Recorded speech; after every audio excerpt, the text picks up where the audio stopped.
Hello, everybody, and welcome back to Radio Entrepreneurs. My name is Jeffrey Davis. I'm host of Radio Entrepreneurs, also founder, if you can see over there on my side, co-founder and CEO of Mage LLC, also the Family Business Association, and looking forward to our next guest. But first of all, I have to introduce my co-host. That's John Dustin, owner of J.E.D. Insurance. Welcome back, John. Jeff, great to be here. It's been a little bit. Excited for the interview today.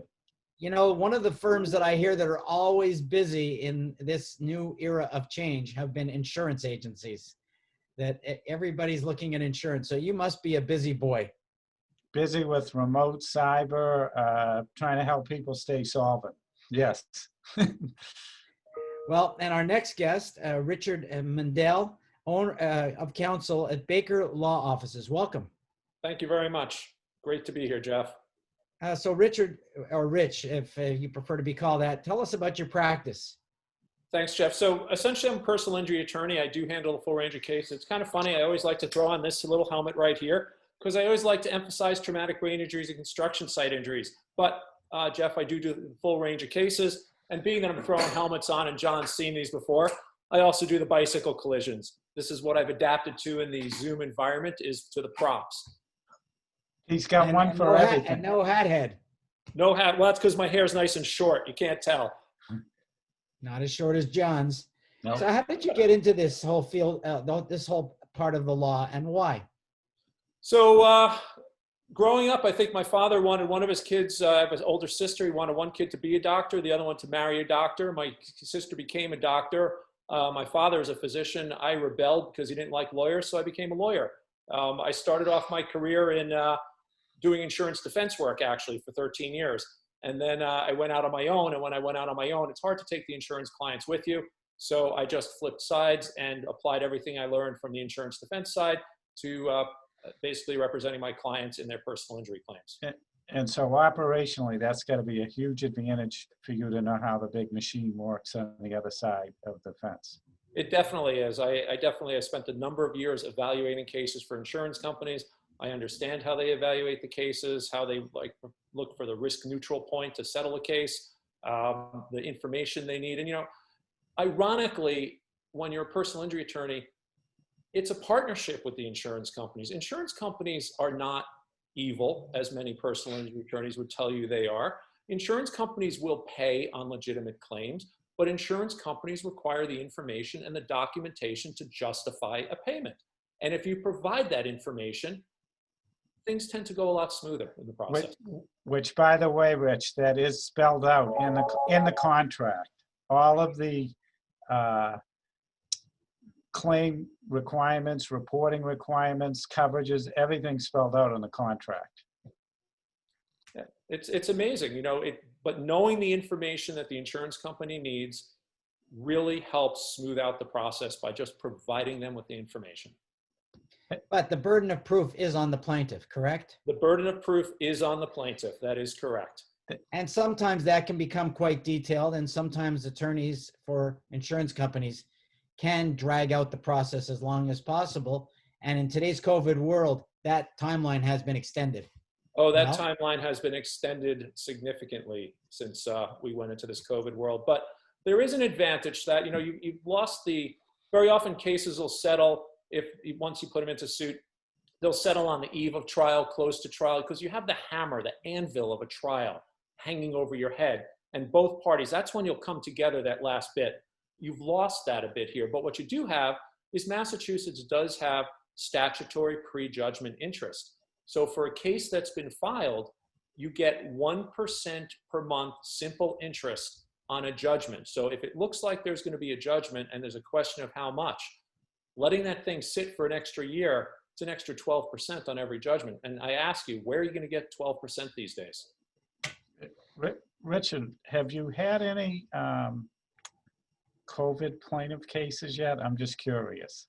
I have not, John. I have not had any COVID cases yet. And frankly, some of them would be very, very hard to prove because you would have to show, to the exclusion of everything else, where the person contracted COVID. And with the long delay in onset of symptoms, it's not something we know from COVID. It's not that you're exposed to it and you have symptoms within an hour. they're saying 10 to 14 days before symptoms show up. Well, if you brought a case, that would give the defense significant opportunity to delve into where you've been and the people with whom you've been in contact for those 10 to 14 days. It'd be very hard to show that causal connection. Now, I have understood in the workers' comp world in California, they shifted the burden.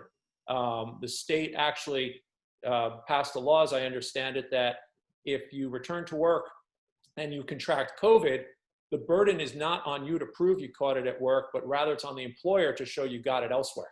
How can you possibly? Oh my. Yeah, I asked that question intentionally because we've been besieged here with questions about, if my shop, a store, a training facility's open and someone catches COVID, what do we do? It's like, well, just desensitize, clean, shut down if someone's positive. I mean, do what you have to do. It's a tough question. So that begs me, as a management consultant for leaders of organizations, what do organizations need to do to protect themselves before they bring people back to work? So essentially, I haven't seen this applied yet, but you could apply, a premises liability situation, maybe not so much for the employees because that would be an employer situation or workers' comp situation. But let's say, a customer comes into a restaurant and now the customer is claiming they caught COVID there. Even if they could show that they caught it, Massachusetts, this would almost be similar and akin to a premises liability case. Now, I am really stretching this out and I'm really extrapolating out some of the basic law. I haven't seen any of this in application yet. But one theory could be that if the customer did come into contact with COVID there, the burden could shift to the employer, and the way the employer can protect themselves or the business could protect themselves is if they showed they had reasonable measures in place to protect their customer. So did they apply the proper social distancing? Were they using masks? Were they sanitizing? Was this an outdoor environment? If it's a restaurant, was it outdoors on a patio? Anything they could show that they were in compliance with state guidelines, with state requirements, or even beyond that with health recommendations. Anything they could show to protect themselves would actually provide defenses to those claims. Jeff, from a risk management perspective, we've told everybody to have their written COVID control plan available and stick to it, and to make sure they're desensitizing door handles, having cleaning companies come in, getting certificates of when they had cleaned. To Richard's point, the more you can do proactively, and if you get a COVID positive test, we've had restaurants and gyms call us, shut down for the day, clean, give it a day, let your employees know, get them tested, quick, rapid tested. Anything you can do to kind of mitigate the loss is important. Something else, I don't know if Massachusetts is doing this as extensively as other states are, but I know in Vermont, if you go into a restaurant or you go into an indoor environment, you have to provide them with your name and your contact information. Because if something happens and there's a COVID situation, they can now perform the contact tracing very easily. So I don't think it's quite required in Massachusetts, but I think that would be an excellent precaution for a business to take if they could do so. Now, we're going to have to find ways to allow us to go back to a more normal way of working. And I think there's got to be a lot more rules that get implemented that allow that to happen.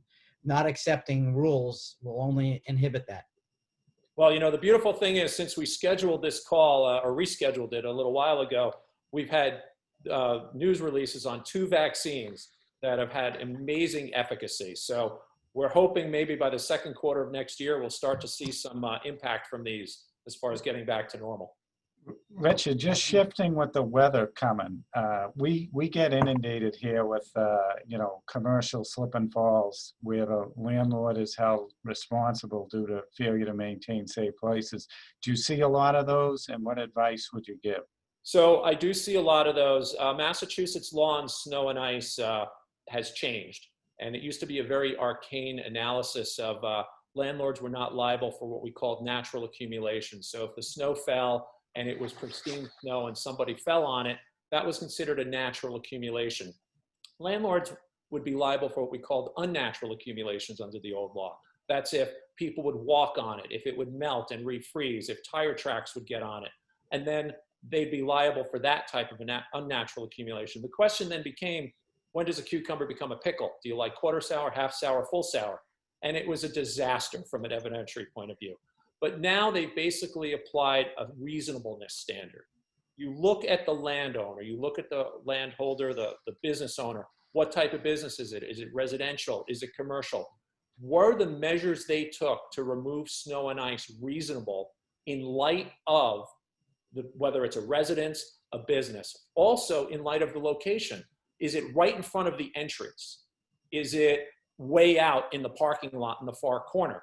Obviously, the standards in the two locations are going to be completely different because there's an expectation that's different for each location as far as the pedestrians, traffic that would be in those locations. So if a business owner takes reasonable steps to protect themselves and protect their business invitees from slipping and falling and from the dangers of ice and snow, they can be insulated by demonstrating those steps because it's a reasonableness inquiry. We've been speaking with Rich Mandel of counsel at Baker Law Offices with my co-host John Dustin, owner of J.E.D. Insurance. Rich, if someone wants to get hold of you and talk to you more about some of these subjects, how would they find you? The best way is just, you can look for me on the internet. I'm with Baker Law Offices in Lynnfield, Massachusetts of counsel. I also don't mind giving out my cell phone. It's my workhorse, and that's 617-LAWFLIX, LAWFLIX. That's 529-3549. And Mr. Dustin, how can people find you?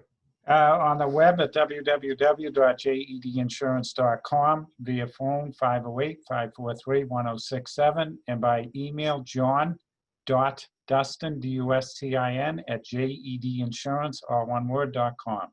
Right, and you can find me at jdavis at mageusa.com.